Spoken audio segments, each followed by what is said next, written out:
G'day YouTubians, Steve here from Price's Off-Grid Property with another little update on what's been happening of late. I haven't put out a video for a few weeks now, and I wanted to just do an update on what's been happening lately. Us and the rest of the world have been in the midst of this lockdown from the virus, and that's been a good thing and a bad thing. I guess we're doing almost no business at the moment in the Cattery, unfortunately, because of the travel bans, etc. But it's given me a lot of time and opportunity to get on with some other tasks around the property, and mainly concerned with firewood at the moment. We've harvested a lot of our own firewood off the property. We're on about 80 acres and we've got several large trees, and two of our perimeters are lined with trees on the outside, so we have quite a lot of deadfall that comes inside the property, and try and process as much of that for firewood as possible. And a few just random things around the place, gates and fences and things like that. That's mainly what I've been up to for the last few weeks. The weather has changed significantly in that time since my last video. It's definitely winter is hitting now. It's I think the last video we were still in the throes of summer, in the last few weeks of summer there. It is now very close to being full-blown winter. We've had several days where we've clouded the whole day. The sun hasn't poked through at all. We've had one day of full rain so far. It was a very light rain, but it was raining all day, and we're having much shorter days. Minimum temperatures at night time now are somewhere around the 8, 9, 10 degrees Celsius, which is nice. Been nice to have the fire on for those nights. Yeah, just in saying all that, we have not changed our lifestyle one bit. This system is performing fantastically. It's generating more than enough power to supply us with whatever we need. We aren't missing out on a damn thing. I guess one of the key points here is that we heat the house with a fire. If we were relying on the reverse cycle air conditioner to heat the house, there would be issues with that. But that's mainly because you want your heating to be done after dark when you're not generating any power. So relying on a big ticket item like a reverse cycle air conditioner to heat your house through the sundown phase of the day would definitely hurt the batteries. But fortunately, like I said, wood fire, everything's great, no problem at all. No sort of large demand on our power system after dark, and it's coping fantastically. Extremely happy with all that. Another point I wanted to bring up here is that I've had several questions and comments in the comments section, and also from friends and people that I speak to about the off-grid power system. People wanting to know the cost, and it's a difficult one to talk about. Each system is unique, and there's many factors that will determine the cost of an off-grid power system. I did want to go through a few things, and I did want to put some content out about cost. So I'm going to go through them now. Planning is key. I don't know if I've mentioned this before, but planning your system is it's something you really need to take very seriously before taking the plunge and going off the grid. Anything that you can do before you have the off-grid system to increase your efficiency, anything that you can do without, anything that you can modify, change. The only real difference that we've had to do is maybe just not turn the dishwasher on after dinner, like wait for the next morning till we're generating power again, and that doesn't affect our lifestyle at all. That's just a thought. Don't turn it on now when it's 8:30 at night. turn it on when it's 8:30 in the morning and we're generating plenty of electricity again. The dishwasher would hurt our batteries if we were to turn it on after dark. That would, it would be too much for the batteries to stay above the minimum level, the 80% discharge. So I wanted to go through our system and I wanted to detail the costs. I've put videos out about our system and a system breakdown for our particular system. The variables with our system were that I saved money on being able to labour for the electricians, and I saved money on building the stand, or the what they call the ground mount part of our system. I built that myself as a Boilermaker metal fabricator.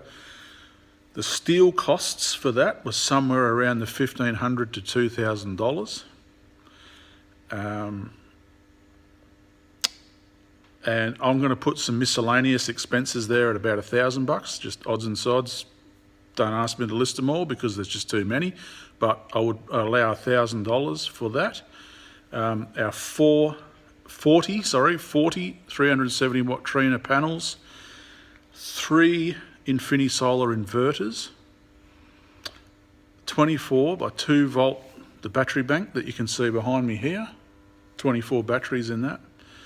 The MPPT charge controller, installation and accessories, the steel that I mentioned before that I fabricated for the ground mount system and all that, the total of that would be somewhere very close to $45,000 Australian. That's sort of what you need to allow for, and we're extremely happy with that. The system's performed great.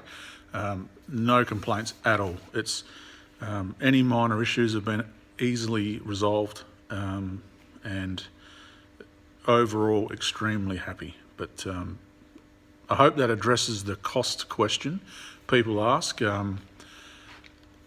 If I had have paid someone to fabricate the frame, I'm guessing, and not being able to labour for the electricians, I'm guessing we would have been quite a bit closer to 50,000. But there you go. That's sort of, perhaps a $5,000 saving from just being able to do those things myself and being able to help out. And I was super interested to do that as well because I felt that I would learn the system better, and I would have a more intimate knowledge of the system, and in the future, if anything needed to be bypassed or anyone needed to come out here and work on the system, I would have the answers for them straight off the top of my head, rather than have to go through this process of elimination. And I didn't want to have to.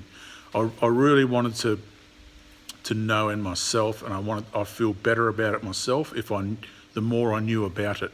I didn't want to just bury my head in the sand and say, that's it, you do it, it's your baby, you install it and I use it. I wanted to know it as well as I could.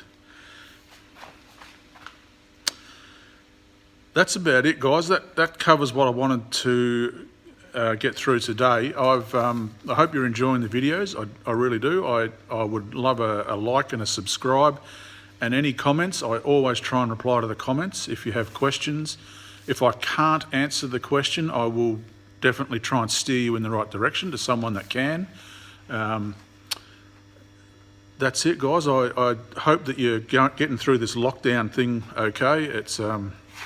I understand the grief that everyone's going through at the moment, especially in terms of business and the people that are.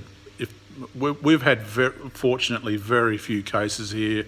I don't know of anyone personally that's been affected by this. I don't know that anyone that's been sick or ill or affected at all. And I sort of, thoughts and prayers go out to the folks that are affected by it. But fortunately, we've been quite lucky, and we're in a little, small, sparsely populated area of the world. So I guess it makes it a bit more difficult for the virus to get around here. But I just hope that everyone's getting through it as well as you can, and looking forward to a positive rebound, and hopefully towards the second half of this year we can really start to move forward positively and get over this whole ordeal as quickly as possible. Alright folks, I did mention the firewood in the main part of the video, and I thought I'd come out here and film what I've been doing. This is my pile of firewood. I managed to get hold of and borrow a hydraulic log splitter from a friend of my dad's, and I will certainly be buying one. That has made a massive difference in our ability to process firewood. In 3 hours I did what I would usually take me about 5 days with the hydraulic splitter. It's for our needs here, I think it's definitely a worthwhile purchase. But yeah, the process is when a tree comes down, there's a tree over in the, right up there. That's a big red gum that came down last winter. You can see the root ball there. That's the tree was actually laying away from us. I've gone over with the chainsaw and processed all that up and brought it all back to this area here, which is nice and close to the shed, so I can keep fuel and oil and service the chainsaws properly, and it just makes it a lot easier for me. Plenty of other areas on the property where we've got trees as well, and it just works easier for me to jump in the tractor, grab the downed timber and bring it back up here and process it, and sits there and dries until it's ready to burn. The other thing I wanted to show you, our get out of jail free card. This is something that I've got to say a huge thanks to my dad for. He has built us this little Lister 8 kVA constant 4-pole generator. We've built this sort of habitat over it, this hut, and made it trailerable. Fuel here, manual crank handle. It does have an option to have a starter motor fitted to it, but it doesn't seem to be any trouble hand cranking it at the moment. It's got decompression levers on there, so you can spin the engine over quite easily, just decompress it. But yeah, that is our ace in the hole, our get out of jail free card. This will generate more than enough power that we will ever need, if we ever need it.